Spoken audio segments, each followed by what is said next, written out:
அண்மை செய்தியை பார்க்கிறோம். பெரம்பூர் நகைக்கடையில் கொள்ளையடிக்கப்பட்ட வழக்கில் பெங்களூருவில் இருவர் கைது செய்யப்பட்டிருக்கிறார்கள்.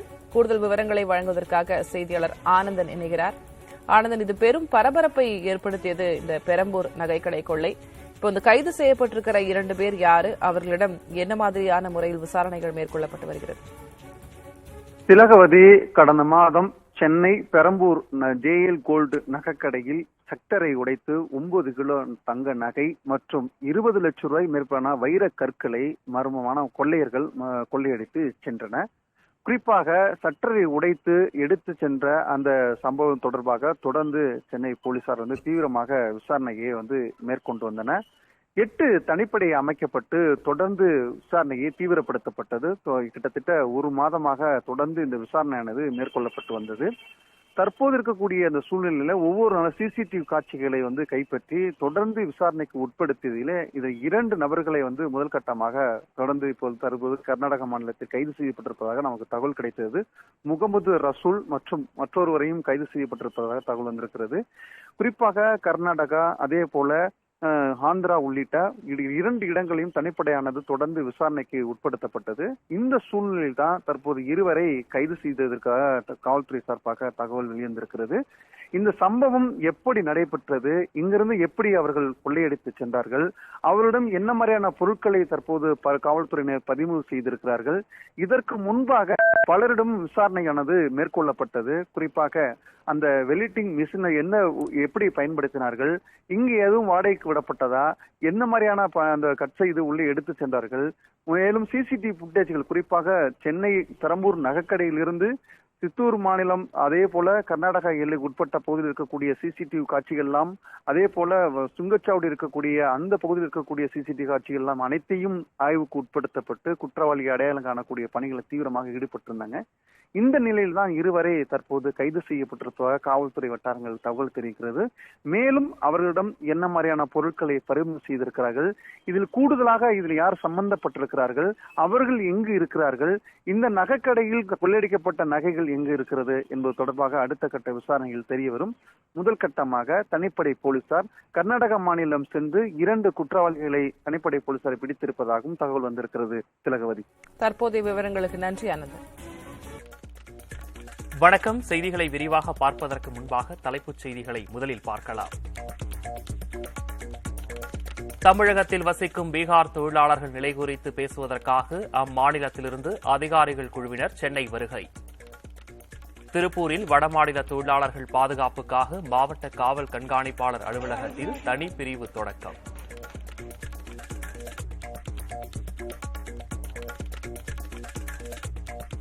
திருச்சியில் சீரமைக்கப்பட்ட காவிரி பாலம் 6 மாதங்களுக்கு பிறகு திறப்பு. மீண்டும் போக்குவரத்து தொடங்கியதால் மக்கள் நிம்மதி.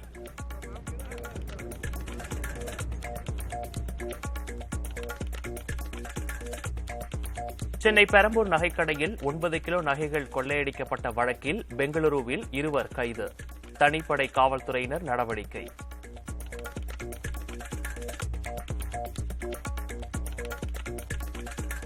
ஆன்லைன் சூதாட்டத்தில் 20 லட்சம் ரூபாயை இழந்த வினோத்குமார் என்பவர் சென்னை அருகே தூக்கிட்டு தற்கொலை.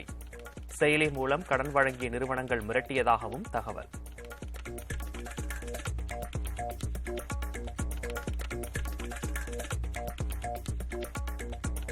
இரண்டு நாட்களாக உற்சாகமாக நடைபெற்ற கச்சத்தீவு அந்தோணியார் தேவாலய திருவிழா. தமிழ், சிங்கள மொழியில் நடைபெற்ற சிறப்பு திருப்பலிக்கு பின் விழா நிறைவு.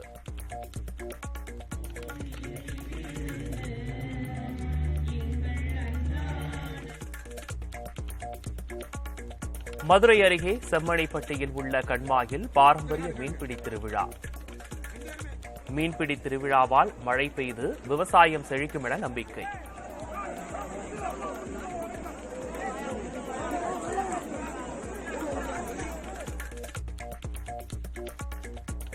ஐயா வைகுண்டரின் 191வது அவதார தினம். திருச்செந்தூர் கடற்கரையில் நடைபெறும் விழாவில் பல்லாயிரக்கணக்கான பக்தர்கள் பங்கேற்பு.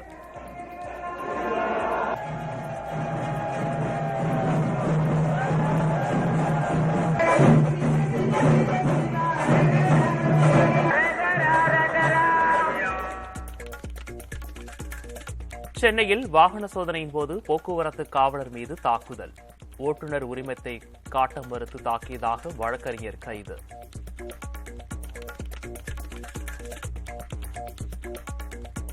சமூக ஊடக யுகத்தில் மனிதர்களுக்கு பொறுப்பும் சகிப்புத்தன்மையும் குறைந்துவிட்டது. உச்சநீதிமன்ற தலைமை நீதிபதி சந்திரசூட் வேதனை.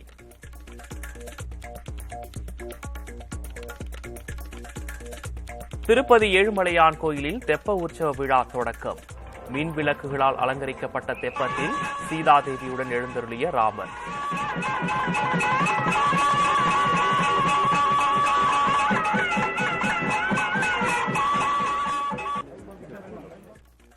ஆப்பிரிக்க நாடான காம்பியாவில் குழந்தைகள் மர்மமான முறையில் இறந்ததற்கு இந்தியாவிலிருந்து ஏற்றுமதி செய்யப்பட்ட இருமல் மருந்துதான் காரணம்.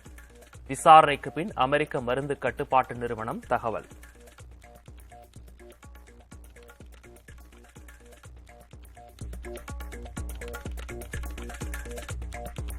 ஆறு இலக்க ஹால்மார்க் அடையாள எண் இல்லாத தங்க நகைகளை விற்பனை செய்ய ஏப்ரல் 1ஆம் தேதி முதல் அனுமதி இல்லை. மத்திய நுகர்வோர் விவகாரத்துறை அமைச்சகம் அதிரடி.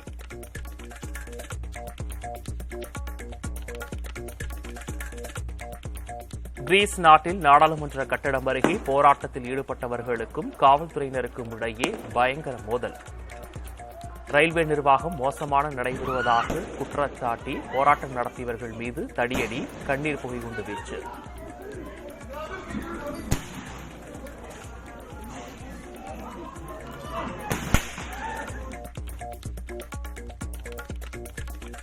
அமெரிக்க அதிபர் ஜோ பைடன் மார்பு பகுதியிலிருந்து நீக்கப்பட்ட புண் ஒரு வகையான தோல் புற்றுநோய். முழுமையாக குணமடைந்து விட்டதாக அதிபரின் வெள்ளை மாளிகை மருத்துவர் தகவல்.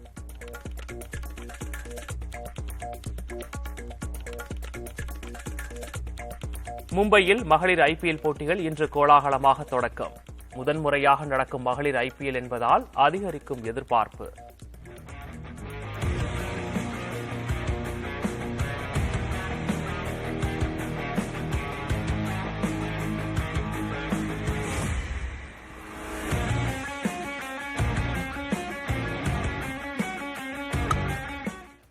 தமிழகத்தில் வசிக்கும் பீகார் தொழிலாளர்கள் நிலை குறித்து பேச அம்மாநிலத்திலிருந்து அதிகாரிகள் குழு சென்னை வந்துள்ளது. விவரங்களை செய்தியாளர் ரமேஷிடம் கேட்கலாம். ரமேஷ், பீகாரிலிருந்து எத்தனை அதிகாரிகள் தமிழகத்திற்கு வந்திருக்காங்க? அவங்க யாரெல்லாம் பேச இருக்காங்க?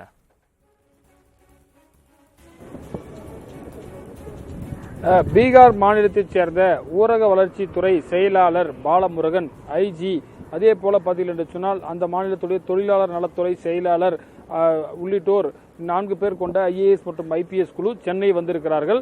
அவர்கள் தமிழகத்தில் உள்ள தொழிலாளர் நலத்துறை செயலாளர் நசீமுதீன் ஐஏஎஸ், அதே போல தொழிலாளர் நலத்துறை அதுல் ஆனந்த் உள்ளிட்ட உயர் அதிகாரிகளுடன் ஆலோசனை நடத்த உள்ளார்கள். அது மட்டும் இல்லாமல் தமிழகத்தில் எங்கெங்கெல்லாம் பீகார் மாநில தொழிலாளர்கள் பணியாற்றுகிறார்களோ அங்கே நேரில் சென்று அவர்களுக்கு என்ன மாதிரியான வசதிகள் செய்யப்பட்டிருக்கிறது, அவர்கள் உண்மையிலேயே பாதிக்கப்பட்டிருக்கிறா என்பது குறித்தும் கள ஆய்வு செய்ய இருக்காங்க.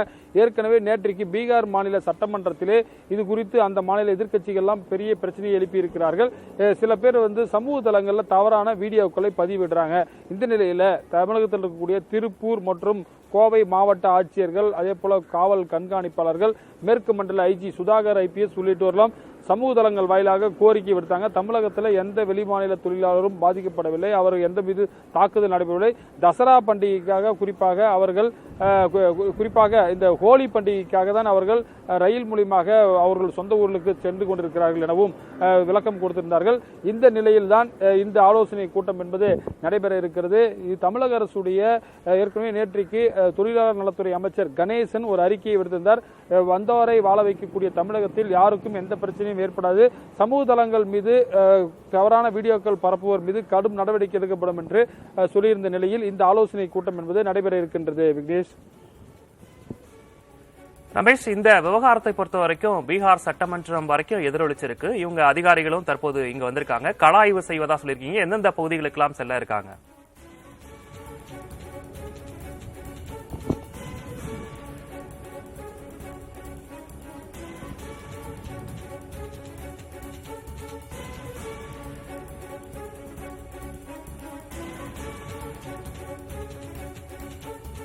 தமிழகத்தில் வசிக்கும் பீகார் தொழிலாளர்கள் நிலை குறித்து அறிந்து கொள்வதற்காக அம்மாநிலத்திலிருந்து அதிகாரிகள் குழு சென்னை வந்திருக்கிறது. பீகார் மாநில தொழிலாளர்கள் எந்தெந்த பகுதிகளில் எல்லாம் அதிக அளவில் இருக்கிறார்களோ அந்தந்த பகுதிகளுக்கெல்லாம் சென்று அவர்கள் கள ஆய்வும் நடத்த இருக்கின்றனர். தமிழக அரசு உயர் அதிகாரிகளுடன் அவர்கள் பேச்சுவார்த்தையும் நடத்த இருக்கிறார்கள்.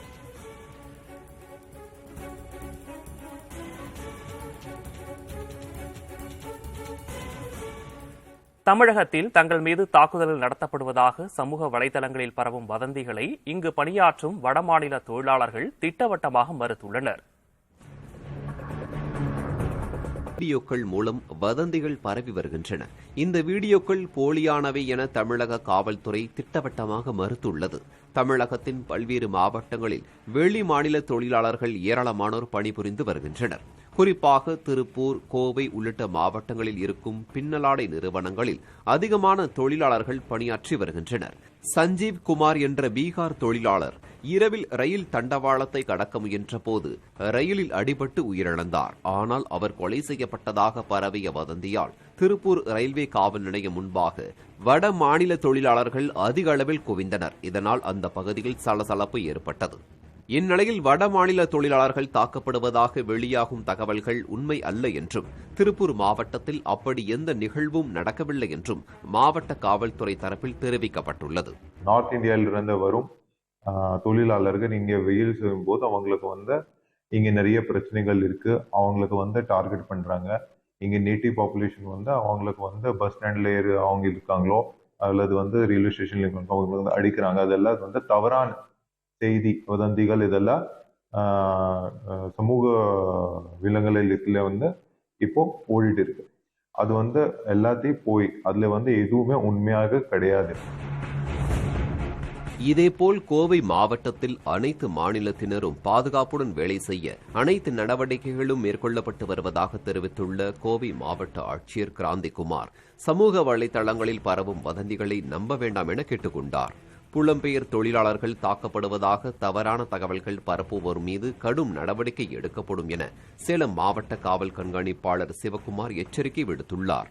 இதற்கிடையே சென்னை சென்ட்ரல் ரயில் நிலையத்திலிருந்து பீகார் மாநிலத்திற்கு செல்ல ஏராளமான தொழிலாளர்கள் குவிந்தனர்.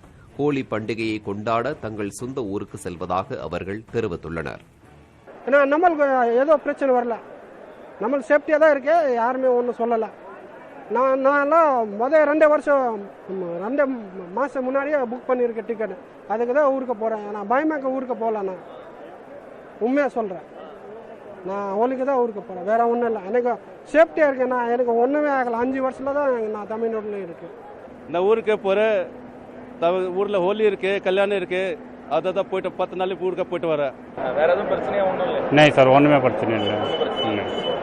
5 வருஷமா இருந்தீங்க, எதுவும் பிரச்சனை ஏதாவது இருந்துச்சா உங்களுக்கு? வேற नहीं सर, இல்லை சார். தமிழ்நாடு சேஃபா? தமிழ்நாடு சேஃப். ஊருக்கு போயிட்டு எப்போ வருவீங்க? ஊருக்கு ரிசர்வேஷன் டிக்கெட் புக் பண்ணோம், திருப்பி தான் வரணும். இதற்கிடையே தமிழகத்தில் தங்களுக்கு எந்த அச்சுறுத்தலும் இல்லை என்றும் தாங்கள் மிகுந்த பாதுகாப்புடன் இருப்பதாகவும் திருப்பூரில் பணியாற்றி வரும் வட மாநில தொழிலாளர்கள் தெரிவித்துள்ளனர்.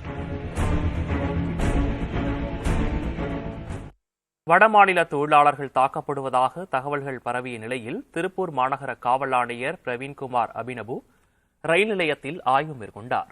திருப்பூரில் தொழிலாளர்கள் தாக்கப்படுவதாக வதந்தி பரவியதை தொடர்ந்து வடமாநில தொழிலாளர்கள் அச்சமடைந்துள்ளனர். மேலும் பலர் சொந்த ஊருக்கு செல்ல துவங்கியுள்ளனர்.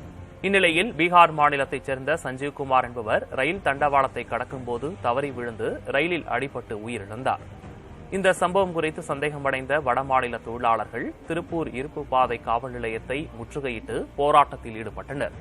தொடர்ந்து சிசிடிவி காட்சிகளை போலீசார் காண்பித்த பின்னர் சமாதானம் அடைந்த தொழிலாளர்கள் திரும்பிச் சென்றனர்.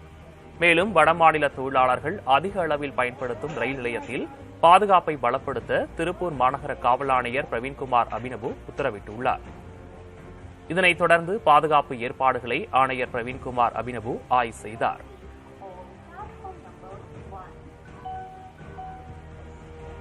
தமிழ்நாட்டில் வடமாநில தொழிலாளர்கள் எவருக்கும் எந்தவித அச்சுறுத்தலும் இல்லை என தொழிலாளர் நலன் மற்றும் திறன் மேம்பாட்டுத்துறை அமைச்சர் கணேசன் தெரிவித்துள்ளார்.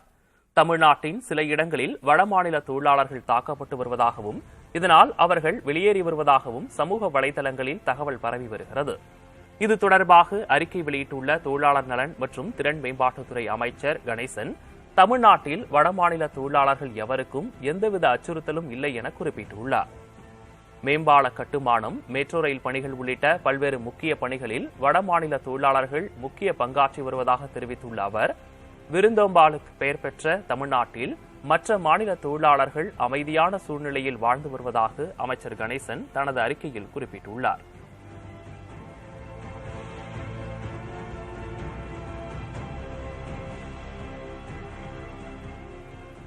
தமிழகத்தில் வடமாநில தொழிலாளர்கள் பாதுகாப்பாக இருப்பதாக பீகார் ஏடிஜிபி தெரிவித்துள்ளார். பாட்னாவில் செய்தியாளர்களிடம் பேசிய அவர் இது தொடர்பாக தமிழக காவல்துறையை தொடர்பு கொண்டு வருவதாக கூறியிருக்கிறார்.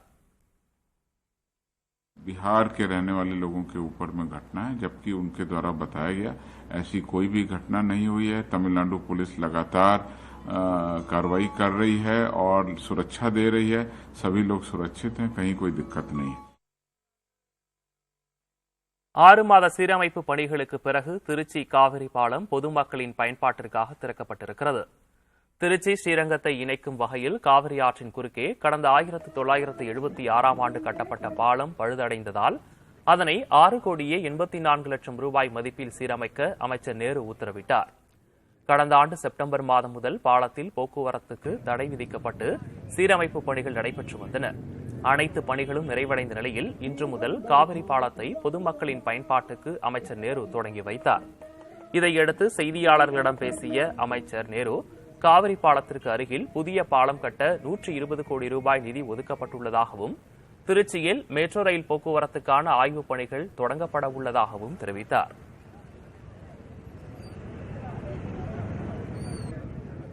இப்போ நான் அந்த மாதிரி சுற்றி போனேன்னா 200 ரூபாய் போட்டால் 2 வாட்டி தான் போக முடியும். இதில் இந்த மாதிரி போனால் 4 வாட்டி போகலாம். அதுலேயும் எனக்கு சேஃப்டி. ரெண்டாவது டைமும் எனக்கு ரொம்ப சீக்கிரத்தில் கடைக்கு போயிடலாம். சுற்றி போகிறனால பொதுமக்களுக்கும் ப்ராப்ளம், நம்மளுக்கும் ஸ்கூல் ட்ரிப்லாம் எடுக்க முடியல. இப்போ காவிரி பாலம் வந்து நல்ல யூஸாக இருக்குது எல்லாத்துக்குமே.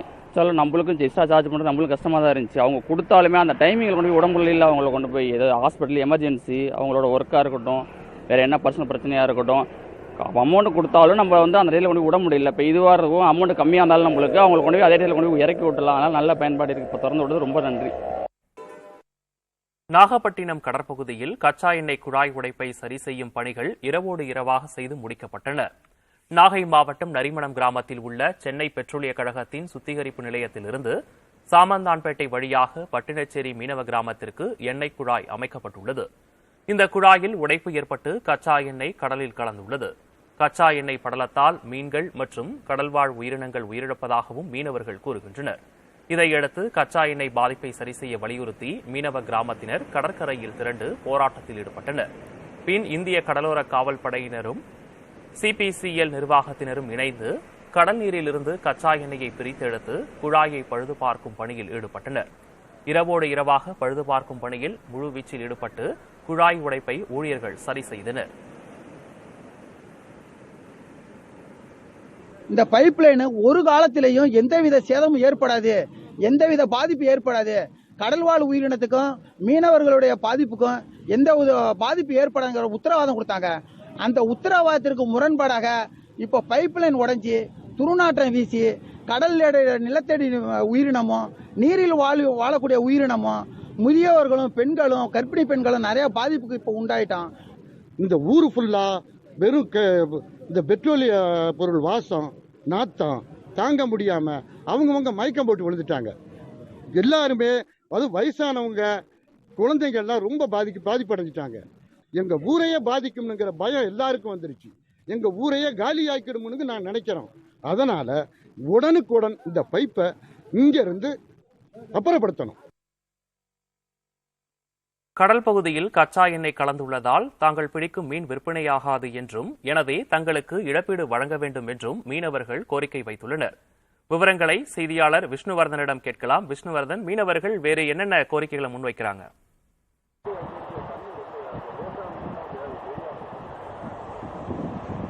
விக்னேஷ், நேற்று முன்தினம் இந்த நாகூரை அடுத்த பட்டினச்சேரி மீனவ கிராமத்தில் சிபிசிஎலுக்கு அந்த கச்சா எண்ணெய் கொண்டு செல்லும் குழாய் உடைப்பு ஏற்பட்டு நேற்றிலிருந்து அந்த குழாயை சரி செய்யும் பணி நடைபெற்றது.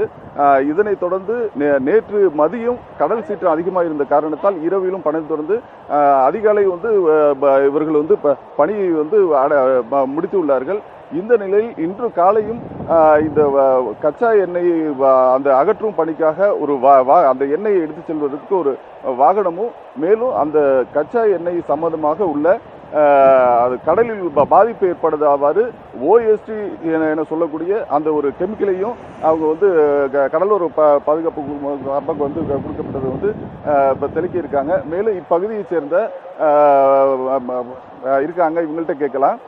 இப்போ எதை மாதிரி பாதிப்புகள் இருக்கு? இப்போ அடைச்சிட்டாங்க, இப்போ வந்து வேலை நிறுத்தத்தில் தான் இருக்கீங்களா? அடைச்சது பிறகு நீங்கள் வேலை நிறுத்தத்துக்கு வந்து இல்லை, அடையப்படலை, இன்னும் அடைக்கல, சுத்தமாக அடைக்கல. அடைக்காம மறுபடியும் அடைச்சது இன்னைக்கு லீக் ஆயிடுச்சு, 6 மணிக்கு லீக் ஆயிடுச்சு. அதனால் நீங்கள் இதை அடைக்கணும். அப்புறப்படுத்த வரைக்கும் நாங்கள் வேலை நிறுத்தத்தில் தான் இருக்கோம். விக்னேஷ், அதாவது இன்று வந்து இப்போ இன்று 2வது நாளாக இவர்கள் வேலை நிறுத்தத்தை தொடர்றாங்க. மேலும் சிபிஎஸ்சியில் அதிகாரிகள் வந்து மதியம் வந்து இங்கே பேச்சுவார்த்தைக்கு வராங்க. ஆர்டிஓ அலுவலகத்தில் நடைபெறும் அமைதி பேச்சுவார்த்தையை தொடர்ந்து அந்த மீனவர்களோட நிலை என்னன்னு தெரியும். ஏன்னா இவங்களோட ஒற்றை கோரிக்கை வந்து இதை அடைப்பதை விட இது இங்கிருந்து முழுமையாக அகற்ற வேண்டும் என தெரிவிச்சிருக்காங்க. விக்னேஷ், விவரங்களுக்கு நன்றி விஷ்ணுவர்தன்.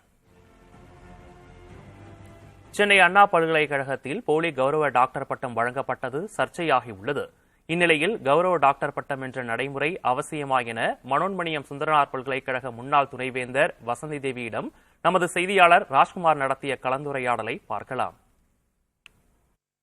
சரியான வழிகாட்டு நெறிமுறைகள் எல்லாம் இருக்கிற மாதிரி தெரியல, ரொம்ப லூஸா இருக்கு. அப்படி இருந்தாலும் கூட ஏன்னா இது யாருக்கு கொடுக்கலாம் என்பதை பற்றி பல சமயங்களில் இது பெரிய கான்ட்ரவர்சி ஆகுது. ஏன்னா இது ரொம்ப பொலிட்டிக்கலாக டிசைட் பண்ணுறாங்க பல சமயங்களில். யூஜிசி இதுக்கான சரியான கைட்லைன்ஸ் ஒன்றும் கொடுக்கல. ஏதோ இருக்குது, ரொம்ப வேகாக இருக்குது.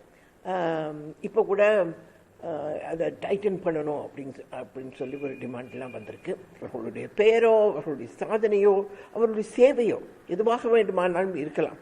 அதற்காக டாக்டரேட் என்று கொடுக்க ஆரம்பித்தோம் என்று சொன்னால் எதுக்கு கொடுப்பது, எதுக்கு கொடுப்பதில்லை என்கின்ற கான்ட்ரவர்சிஸ் வரும். இப்போ இதில் தான் ஒரு கேள்வி இருக்கு.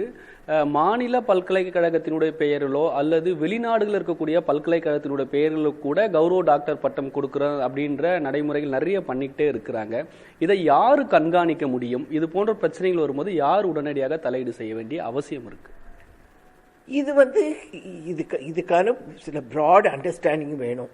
யூஜிசியும் அதுக்கான ஒரு அளவுக்கு சரியான கைட்லைன்ஸ் கொடுக்கணும். அந்தந்த பல்கலைக்கழகத்தில் அதற்கான அந்த பல்கலைக்கழகத்துக்கான ஒரு ஸ்டாண்டர்ட் இருக்கு இல்லையா, அதை வைத்துத்தான் அந்த பல்கலைக்கழகத்தினுடைய அத்தாரிட்டிஸ் அவர்கள் முடிவு செய்ய வேண்டும். இதுக்கு பொதுவாக சில ரூல்ஸ் இருக்குமான்னு சொல்லி சொன்னால் அந்த மாதிரியான ரூல்ஸ் எதுவும் கிடையாது.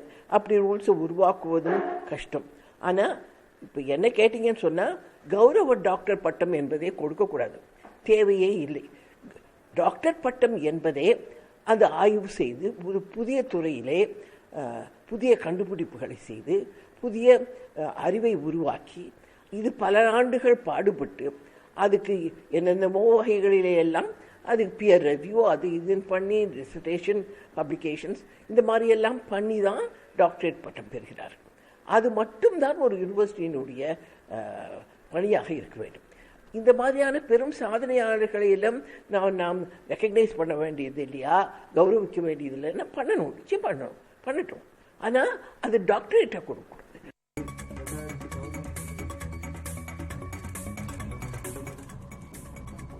சென்னை போர் நினைவு சின்னம் அருகே வாகன சோதனையில் ஈடுபட்டிருந்த உதவி ஆய்வாளரை தாக்கிய வழக்கறிஞர் கைது செய்யப்பட்டார். போர் நினைவு சின்னம் அருகே வழக்கம் போல கோட்டை காவலர்கள் வாகன சோதனையில் ஈடுபட்டிருந்தனர்.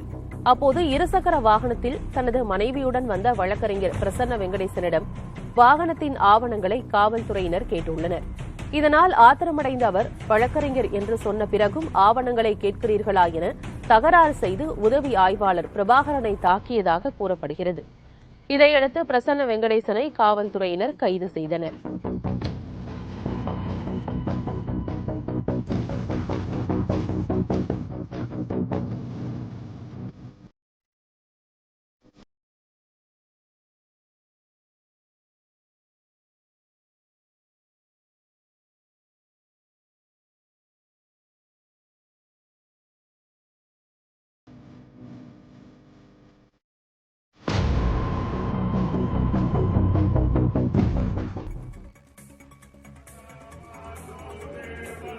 மத்திய பிரதேச மாநிலம் உஜ்ஜயினியில் உள்ள மகா காளேஸ்வர் ஆலயத்தில் இந்திய கிரிக்கெட் வீரர் விராட் கோலி தனது மனைவி அனுஷ்காவுடன் சுவாமி தரிசனம் செய்தார். சனி பிரதோஷம் என்பதால் நாடு முழுவதும் உள்ள சிவாலயங்களில் சிறப்பு வழிபாடுகள் நடைபெற்று வருகின்றன. இந்நிலையில் 12 ஜோதிர்லிங்க தலங்களில் ஒன்றான உஜ்ஜயினி மகா காளேஸ்வர் ஆலயத்தில் இன்று அதிகாலை விராட் கோலி வழிபாடு நடத்தினார். மனைவி அனுஷ்கா சர்மாவுடன் சென்ற விராட் கோலி மகா காளேஸ்வருக்கு தீப ஆராதனை நடத்தி சிறப்பு பூஜைகள் செய்தார்.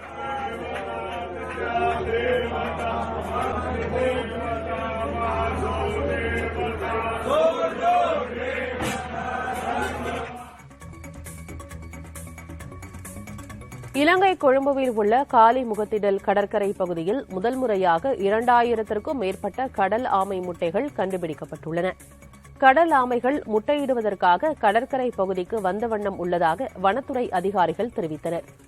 ஆமைகளையும் முட்டைகளையும் பாதுகாப்பதற்கான பணியில் ஈடுபட்டுள்ளதாகவும் வனத்துறையினர் தெரிவிக்கின்றனர். வடமாநில தொழிலாளர் பாதுகாப்பை உறுதிப்படுத்தும் வகையில் திருப்பூரில் உதவி மையம் தொடங்கப்பட்டுள்ளது. விவரங்களுடன் செய்தியாளர் பிரகதீஸ்வரன் இணைந்திருக்கிறார். பிரகதீஸ்வரன், இந்த தொடங்கப்பட்டிருக்கக்கூடிய உதவி மையம் வடமாநில தொழிலாளர்களுக்கு எந்தெந்த வகையில் பயனுள்ளதாக இருக்கும்? வணக்கம் ஆனந்தி. கடந்த சில நாட்களாக வடமாநில தொழிலாளர்கள் தமிழகத்தில் தாக்கப்படுவதாக பரவும் வதந்திகளை தவிர்க்கவும் அவர்கள் பாதுகாப்பை உறுதி செய்யும் வகையிலும் தமிழகத்தில் முதல் முறையாக திருப்பூர் மாவட்டத்தில் பிற மாநில தொழிலாளர்களுக்கான தனி உதவி மையம் திருப்பூர் மாவட்ட காவல் கண்காணிப்பாளர் அலுவலகத்தில் துவங்கப்பட்டுள்ளது. வடமாநில தொழிலாளர்கள் அதிக அளவில் வசிக்கும் திருப்பூர் பகுதியில் சமூக வலைதளங்களில் வடமாநிலத்தவர்கள் குறித்து தவறான மற்றும் தேவையற்ற தகவல்களை பகிர்ந்து வருவது அதிகரித்து வருகிறது. தமிழகத்தை சேர்ந்த தொழிலாளர்களுடன் வடமாநிலத்தவர்கள் மோதுவது போன்ற பதிவுகள் வேறு எங்கோ நடந்த நிகழ்வுகளை திருப்பூரில் தற்பொழுது நடந்தது போல் சித்தரித்து பரப்ப வருகின்றனர். இதனால் விரும்பத்தகாத நிகழ்வுகளும் தற்பொழுது ஏற்பட்டு வருகிறது.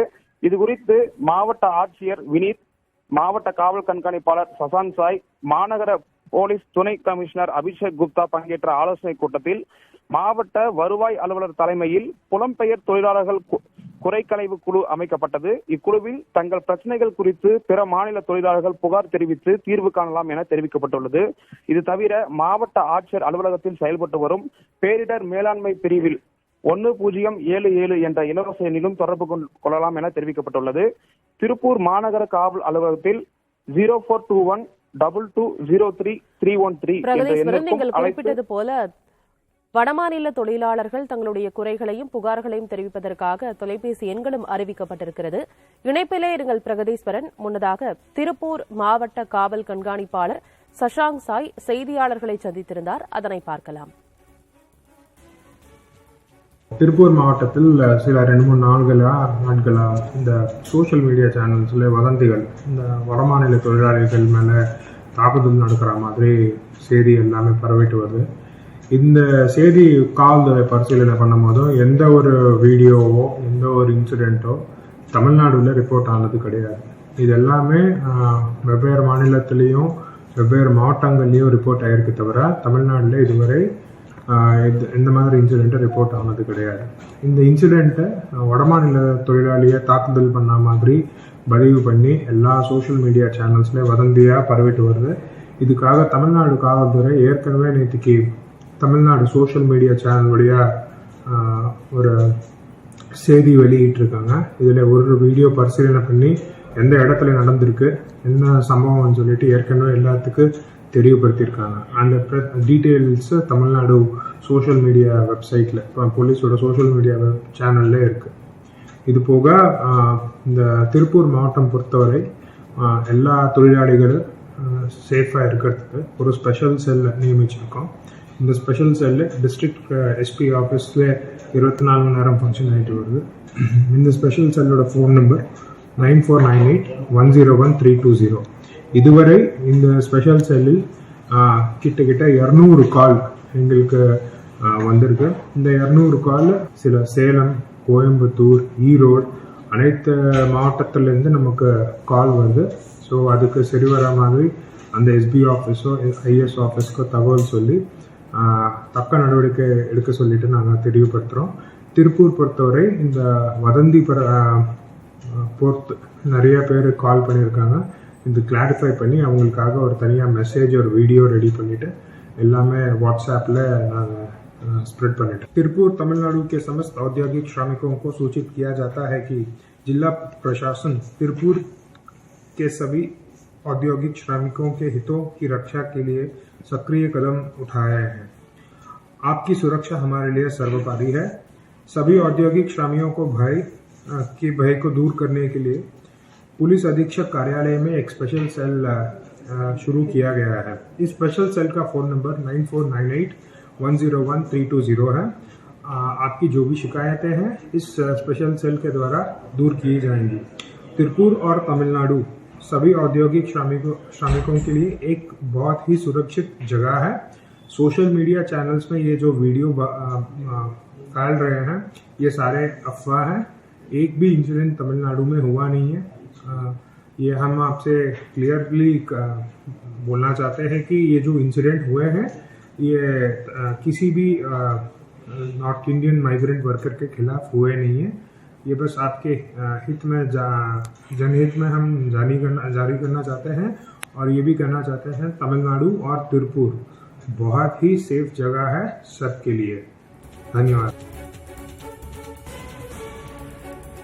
திருப்பூரில் வடமாநில தொழிலாளர்களின் அவர்களுக்காக உதவி மையம் தொடங்கப்பட்டிருப்பது தொடர்பாக அம்மாவட்ட காவல் கண்காணிப்பாளர் சஷாங்க் சாய் புதிய தலைமுறைக்கு பேட்டியளித்திருந்தார். அதனை பார்த்தோம். தொடர்ந்து செய்தியாளர் பிரகதீஸ்வரன் இணைந்திருக்கிறார். பிரகதீஸ்வரன், இந்த உதவி மையத்தை வடமாநில தொழிலாளர்கள் எப்படி எளிதாக அணுகிறது? தற்பொழுது திருப்பூர் மாவட்ட காவல் கண்காணிப்பாளர் அலுவலகத்தில் வடமாநில தொழிலாளர்களுக்காக தொடங்கப்பட்டுள்ள இந்த தனி உதவி மையத்திற்கு தொலைபேசி எண்கள் அறிவிக்கப்பட்டுள்ளது. அதன் எண்கள் 9498101320 என்ற தொலைபேசி எண்ணுக்கு அழைத்து தங்களது குறைகளை தெரிவிக்கலாம் என தெரிவிக்கப்பட்டுள்ளது. மேலும் வடமாநில தொழிலாளர்கள் வசதிக்காக இந்தி பேசக்கூடிய தொழிலாளர் பிரதிநிதிகள் இந்த தனி உதவி மையத்தில் பணியாற்றுவர் எனவும் தெரிவிக்கப்பட்டுள்ளது. இந்த உதவி மையத்திற்கு இதுவரை 219 அழைப்புகள் வந்துள்ளதாகவும் சேலம், ஈரோடு, திருப்பூர் மாவட்டங்களில் இருந்து வரப்பெற்ற இந்த புகார்கள் மீது சம்பந்தப்பட்ட காவல் நிலையத்திற்கு தகவல் அனுப்பப்பட்டு உரிய நடவடிக்கை எடுக்க உத்தரவிட்டுள்ளதாகவும் திருப்பூர் மாவட்ட காவல் கண்காணிப்பாளர் சஷாங்க் சாய் அவர்கள் தெரிவித்துள்ளார். மேலும் சமூக வலைதளங்களில் தவறான பதிவுகளை பரப்புவோர் மீது கடும் நடவடிக்கை எடுக்கப்படும் எனவும் மாவட்ட கண்காணிப்பாளர் தெரிவித்துள்ளார். ஆனந்தி, விவரங்களுக்கு நன்றி பிரகதீஸ்வரன்.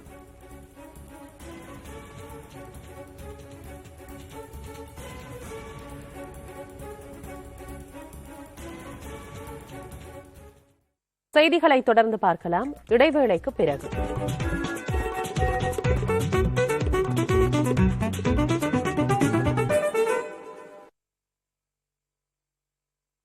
பல்வேறு துறைகளில் சாதனை படைத்த பெண்களுக்கு புதிய தலைமுறையின் சக்தி விருதுகள் வழங்கப்பட்டுள்ளன.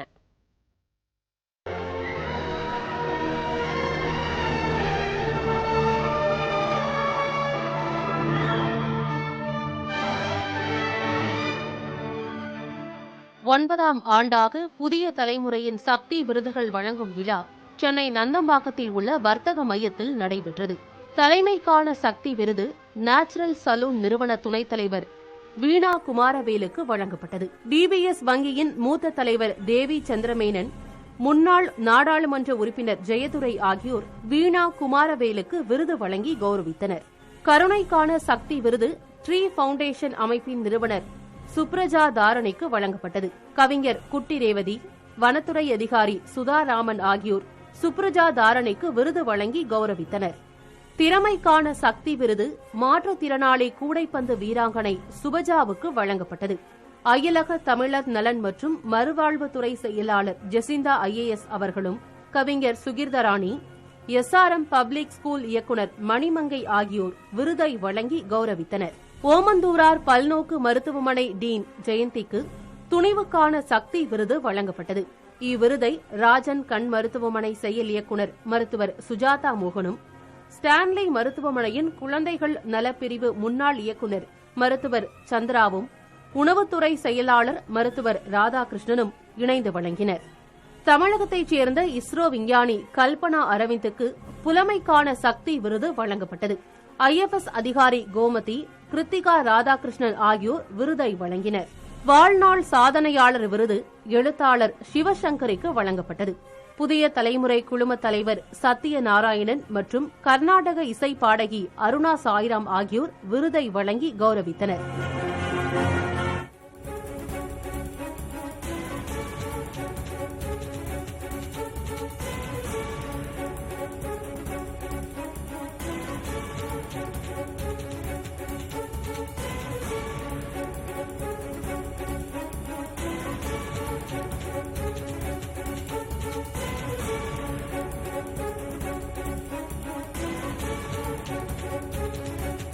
அண்மை செய்தியை பார்த்து வருகிறோம்.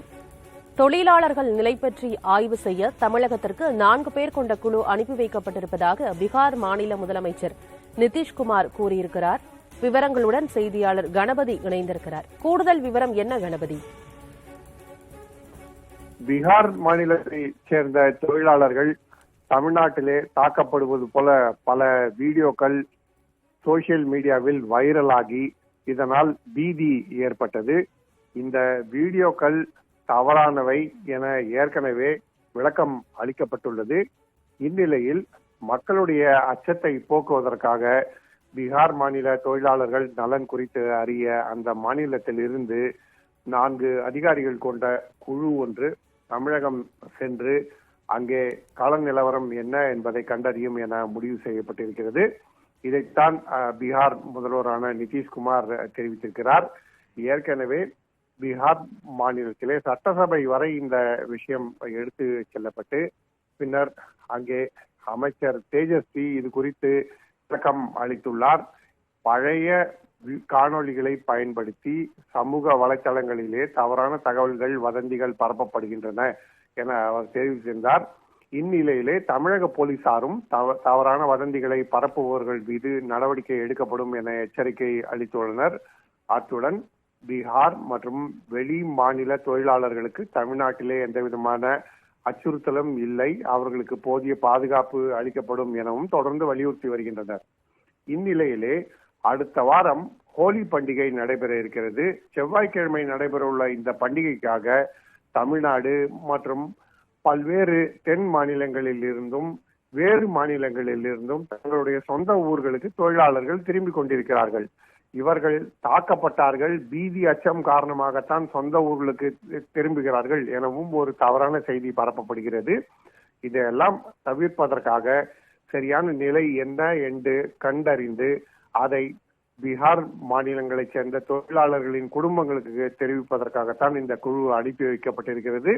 தமிழக அரசின் ஒத்துழைப்புடன் இந்த குழு செயல்படும். தமிழக அரசு அதிகாரிகளை சந்தித்து அவர்கள் மூலமாக தகவல்களை கேட்டறிந்து பீகார் மாநில அரசுக்கும் அந்த மாநில மக்களுக்கு சென்றடையும் வகையிலே, குறிப்பாக தொழிலாளர்கள் குடும்பங்களுக்கு சென்றடையும் வகையிலே அறிக்கைகளை அளிக்கும் எனவும் எதிர்பார்க்கப்படுகிறது. ஆனந்தி, தமிழகத்தில் வடமாநில தொழிலாளர்கள் பாதுகாப்பாக இருப்பதாக முன்னதாகவே தமிழக அரசு விளக்கம் கொடுத்திருந்தது. அவர்களுடைய பாதுகாப்புக்காக புகார்களை தெரிவிப்பதற்காக இப்போ உதவி மையமும் திருப்பூர் மாவட்டத்தில் தொடங்கப்பட்டிருக்கு. இந்நிலையில பீகாரிலிருந்து குழுவினர் இங்கு வந்து ஆய்வு செய்ய இருக்கிறதா சொல்லியிருந்தீங்க. எப்போது பீகார் குழுவினர் தமிழகத்திற்கு வர இருக்காங்க? முதற்கட்டமாக எந்த பகுதியில, திருப்பூர்ல நேரடியாக வந்து ஆய்வு செய்ய போறாங்களா, இல்ல கோயம்புத்தூர் பகுதிக்கு நேரடியாக சென்று ஆய்வு செய்ய போறாங்களா?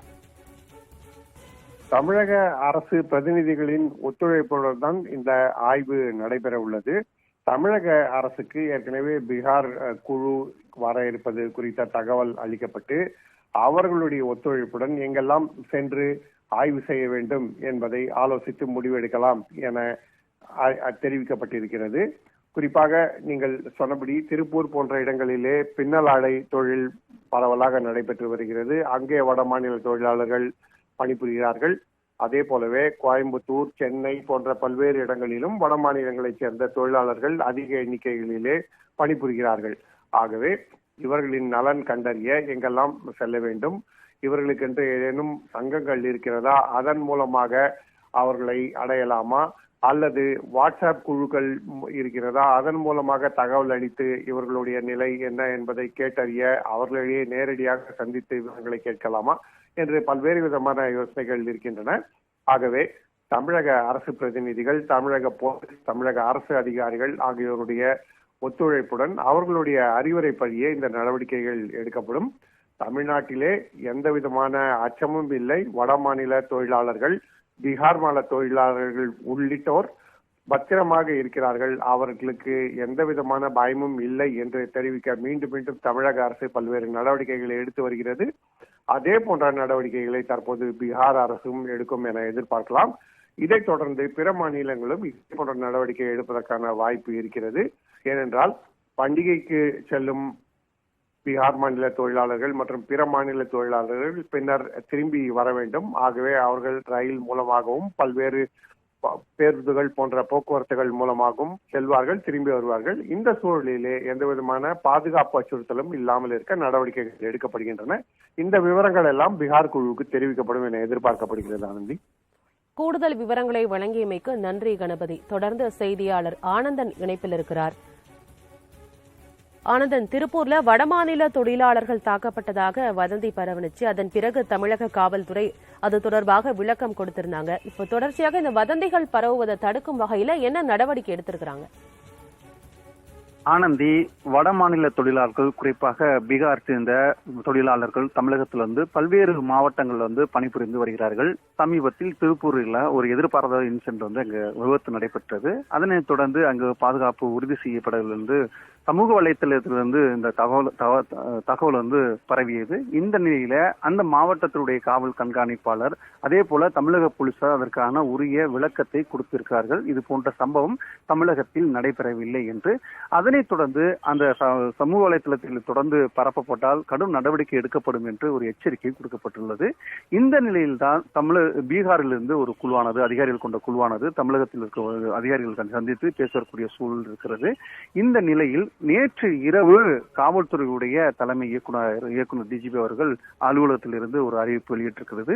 ஏதேனும் உதவி தேவைப்பட்டால் உதவி எண்ணும் வழங்கப்பட்டிருக்கிறது. அதாவது வடமாநில தொழிலாளர்களுக்கு எந்த ஒரு பிரச்சனையும் இல்லை, அப்படி ஏதேனும் ஏற்பட்டால் இந்த உதவி எண்களுக்கு தொடர்பு கொள்ளலாம் என்று உதவி எண்ணை வெளியிட்டது. குறிப்பாக 042222303313. அதே போல வாட்ஸ்அப் எண்ணாக கொடுக்கப்பட்டிருக்கிறது 9498101300 என்ற எண்ணும் கொடுக்கப்பட்டிருக்கிறது. குறிப்பாக இந்த எண்களுக்கு அந்த புகார்களை தெரிவிக்கலாம். இந்த நிலையில சென்னையில அதிகமான வடமாநில தொழிலாளர்கள் தாக்கப்பட்டதாக வெளியான வீடியோ போலியானது என மீண்டும் தமிழக காவல்துறையினர் விளக்கம் கொடுத்திருக்கின்றனர். தொடர்ச்சியாக வடமாநில தொழிலாளர்கள் அமைதியான சூழலில் இங்கு பணிபுரியும் வகையில பாதுகாப்பு நடவடிக்கைகளும் எடுக்கப்பட்டிருக்கு. விவரங்களை வழங்கியமைக்கு நன்றி ஆனந்தன். மற்றொரு அண்மை செய்தியை பார்க்கிறோம். கர்நாடக முன்னாள் முதல்வர் சித்தராமையா குண்டுகட்டாக கைது செய்யப்பட்டிருக்கிறார். கர்நாடக அரசுக்கு எதிரான போராட்டத்தின் போது அவர் தடுப்பு காவலில் கைது செய்யப்பட்டிருப்பதாக தகவல் வெளியாகியிருக்கிறது. அண்மை செய்தியாக பார்க்கிறோம். லஞ்ச விவகாரத்தில் பாரதிய ஜனதா சட்டமன்ற உறுப்பினரை கைது செய்ய வலியுறுத்தி போராட்டத்தில் ஈடுபட்ட நிலையில் தற்போது கர்நாடக மாநிலத்தின் முன்னாள் அமைச்சர் சித்தராமையா தடுப்பு காவலில் கைது செய்யப்பட்டிருக்கிறார்.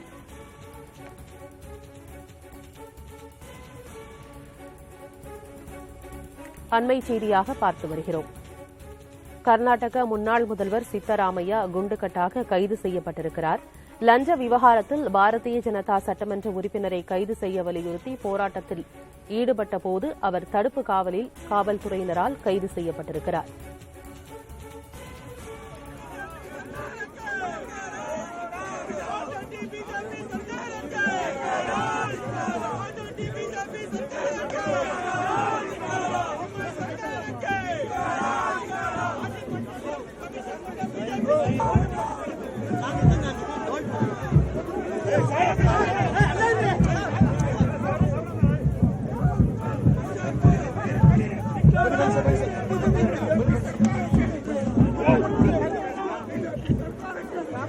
முன்னாள் முதல்வர் கர்நாடகாவின் முன்னாள் முதல்வர் சித்தராமையா அதிகாரிகளால் குண்டுகட்டாக கைது செய்யப்படுகிறார். அந்த காட்சிகளை நாம் திரையில் பார்த்து வருகிறோம்.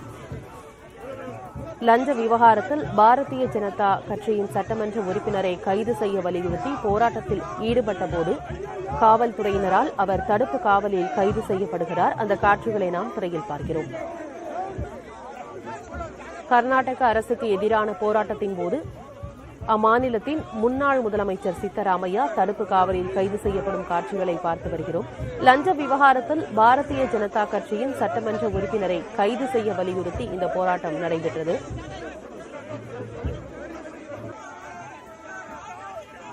போராட்டத்தின் போது கர்நாடக மாநிலத்தின் முன்னாள் முதலமைச்சர் சித்தராமையா தடுப்பு காவலில் கைது செய்யப்படுகிறார்.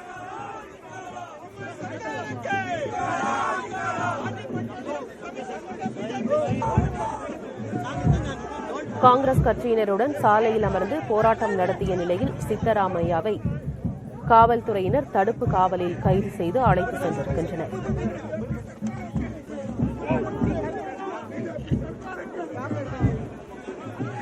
கர்நாடக அரசுக்கு எதிரான போராட்டத்தின் போது தடுப்பு காவலில் கர்நாடக மாநிலத்தின் முன்னாள் முதலமைச்சர் சித்தராமையா தடுப்பு காவலில் கைது செய்யப்படுகிறார். அண்மை செய்தியாக பார்க்கிறோம்.